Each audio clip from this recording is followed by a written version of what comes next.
Assalamualaikum dear students. Today I will tell you another topic of class first year biology. This is modern classification of living organisms. Students, जैसा कि आप लोग जानते हैं कि इतने सारे लिविंग ऑर्गेनिजम्स की स्टडी के लिए मल्टीपल लिविंग ऑर्गेनिजम्स की स्टडी के लिए लिविंग ऑर्गेनिजम्स को क्लासिफाई किया गया सबसे पहले 2 किंगडम्स में. This is called the previous classification of living organisms. ठीक है, it was only 2 type of kingdoms, kingdom Plantae and kingdom Animalia. First of all we have to clear in our mind, in previous era, in ancient time, the whole world of living organisms were divided into only 2 groups, plants and animals. That's why at that time of scientists, they divided all the plants into kingdom plantae and all the animals into kingdom animalia. But it was basically a wrong concept, because plants और animals के अलावा भी बहुत सारे ऐसे living creatures थे, ऐसे living organisms थे कि जो इन दोनों किंगडम के अंदर जो है वो इन दोनों किंगडम के अंदर फिट नहीं थे, इन दोनों किंगडम के अकॉर्डिंगली नहीं थे. इसीलिए इस क्लासिफिकेशन को जैसे जैसे टाइम गुजरता गया और जैसे जैसे एडवांसमेंट होती गई, साइंस तरक्की करती गई, इस क्लासिफिकेशन को रॉन्ग करार दिया गया. और इसके बाद एक नया कंसेप्ट आया क्लासिफिकेशन का कि जो था 5 किंगडम क्लासिफिकेशन या modern classification of living organisms into 5 kingdom.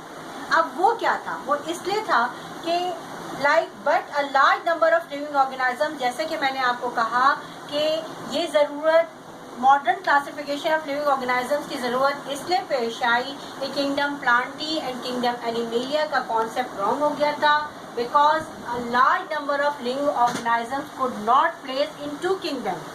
That's why to solve this problem, Sir Robert H. Whittaker in 1969, he was a scientist who suggested the new system of classification of living organisms into 5 kingdoms. Understand? Sir Whittaker ने सबसे पहले तमाम अपनी observations को और तमाम अपने data को कलेक्ट करते हुए तमाम साइंटिस्ट की डिफरेंट ऑब्जर्वेशंस और डेटा को कलेक्ट करते हुए इस नतीजे पर सर विटिकर पहुँचे कि बेसिकली माइक्रो लिविंग ऑर्गेनिजम्स को हमें 2 किंगडम्स में क्लासिफाई नहीं करना चाहिए, बल्कि अगर इनके कैरेक्टरिस्टिक्स को फॉलो किया जाए तो इसको 5 किंगडम्स में हम क्लासिफाई कर सकते हैं. लेकिन सर विटिकर की ऑब्जर्वेशन में भी कुछ थोड़ी सी मिस्टेक थी, जिसे बाद में 2 scientist Margulis and Schwartz modified the Sir Whittaker scheme in 1989. Now we can say that it is a perfect modern classification of living organism that was given by Sir Margulis and Sir Schwartz in 1989.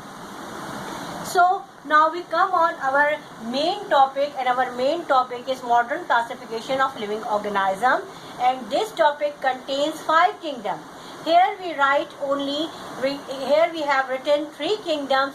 Number 1, kingdom prokaryote, that is also called kingdom Monera. It includes all the prokaryotes. For example, bacteria and cyanobacteria. Cyanobacteria are also called blue-green algae.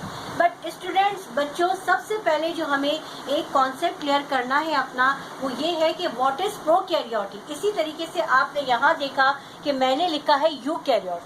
Prokaryotes and eukaryotes का concept जो है वो हम बचपन से पढ़ते आए हैं अपनी साइंस में, लेकिन मैं आपको रिवीजन के लिए थोड़ा सा आपको एक रिवाइज करने के लिए बता रही हूँ. एक चीज़ आपके माइंड्स को थोड़ा सा दोबारा रिगेन स्टार्ट करने के लिए कि प्रोकैरियोट्स वो लिविंग ऑर्गेनिजम्स होते हैं कि जिनके अंदर वेल डिफाइंड न्यूक्लियस नहीं होता है.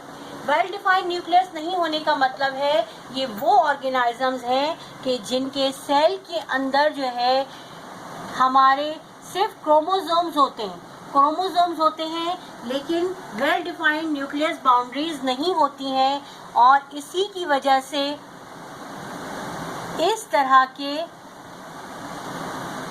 सेल को हम क्या कहते हैं? हम प्रोकैरियोटिक सेल कहते हैं। एंड ये prokaryotic cell only contain cell membrane,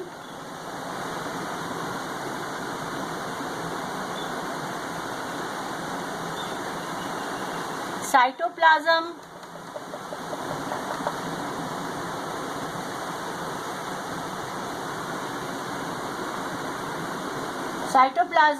and chromosome, but it does not contain the nuclear membrane.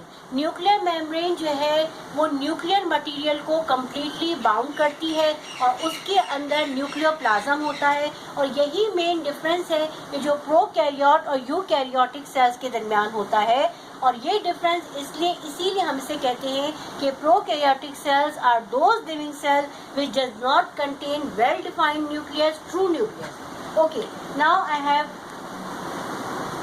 cleared the concept of eukaryotic cell. You can say that this is eukaryotic cell. Eukaryotic cell contain nuclear membrane. You can see in the center of the cell nuclear membrane, and nuclear membrane contain chromosomes. Chromosomes, this type of cells which contain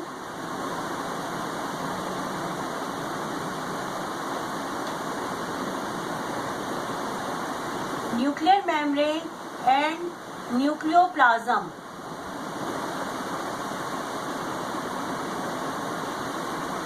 Nucleoplasm, this type of cells called eukaryotic cell because this cell contains well-defined nucleus which is surrounded by a nuclear membrane and a nucleoplasm. Okay, you can say that eukaryotic cell, now we have cleared that the difference between the prokaryotic cells and eukaryotic cells. So now come on our topic, kingdom prokaryotic. It includes all the prokaryotes, means इस kingdom में वो सारे micro organisms हैं, living organisms हैं कि जिनके अंदर well defined nucleus नहीं है। और इसकी एग्जाम्पल में हमने क्या लिखा है? बैक्टीरिया एंड साइनोबैक्टीरिया, यानी blue green algae. Now we come on our second kingdom. The second kingdom is called kingdom Protoctista or kingdom Protista. Okay, it includes all the unicellular eukaryotes which are not included in plants, animals and fungi.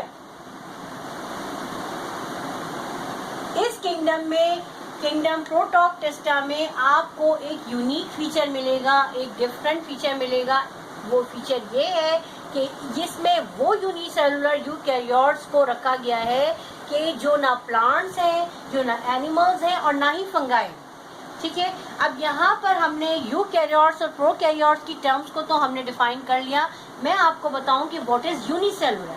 तो unicellular are those organisms, unicellular organisms are those organisms which are made up of only single cell. The whole life exists of organism only in a cell, in a single cell. That type of organisms are called unicellular organisms. It means that कि इस phylum में बहुत ही ज़्यादा minute, बहुत ही ज़्यादा microscopic किस्म के unicellular eukaryotes हैं which are not included in plant, animals and fungi. यानी कि एक सेल पे मबनी जो ऑर्गेनिजम्स हैं लेकिन उनका न्यूक्लियस जो है वो वेल डिफाइंड न्यूक्लियस है या ट्रू न्यूक्लियस है। यूकैरियोट्स में यू का मीन जो होता है वो ट्रू होता है। ओके, इसकी एग्जाम्पल में हम Euglena, paramecium, Chlamydomonas and Plasmodium, all these organisms are those organisms which we can only see with the help of microscope. Okay, now we come on another point of this kingdom. It also includes multicellular algae and primitive fungi. Multicellular algae, multicellular, what is the meaning of multicellular? Like this unicellular, if we say unicellular are those organisms which are made up of single cell, we can say that multicellular organisms are those organisms which are made up of many cells. So here we are including multicellular algae and primitive fungi. Primitive fungi, primitive means those fungi which are not present in this era but it was present in our past time. इस तरह के fungi अब हमारे world में नहीं है लेकिन इनके फॉसिल्स जो हैं हमारे पास मौजूद हैं या इनकी प्रीवियस फॉर्म जो हमारे पास मौजूद है उसको हम इसमें इंक्लूड करते हैं और इस तरह इस फाइलम को हम इस किंगडम को हम कंप्लीट करते हैं. This kingdom is called Protoctista. Now we come on our third kingdom. Our third kingdom is kingdom fungi. It includes non-chlorophyllous, multicellular organism having chitinous cell wall. Okay. Now we come on our topic. We have a different new term non-chlorophyllous. So आपके question जहन में ये question arise होगा बच्चों कि what is non-chlorophyllous? Non-chlorophyllous are those organisms which do not contain pigment chlorophyll. Pigment chlorophyll जो है वो सिर्फ हमारे प्लांट से पाया जाता है, इसीलिए उनका मोड ऑफ न्यूट्रिशन जो होता है वो ऑटोट्रॉफिक मोड ऑफ न्यूट्रिशन होता है. यानी जिन ऑर्गेनिजम्स के पास क्लोरोफिल होगा वो अपना फूड सेल्फली मेड कर सकते हैं. They have ability to build their food by their own self. But the kingdom fungi are non-chlorophyllous. It means they don't have ability to prepare their food because they don't have the pigment chlorophyll. Okay, second term is multicellular organism. It means fungi are also made up of many cells having chitinous cell wall. अच्छा, cell wall जो है अभी तक जो हमने पढ़ा है उसमें हमारे जहनों में ये होता है कि प्लांट्स के पास जो है प्लांट सेल कवर होता है सेल वॉल से और एनिमल सेल कवर होता है सेल मेम्ब्रेन से.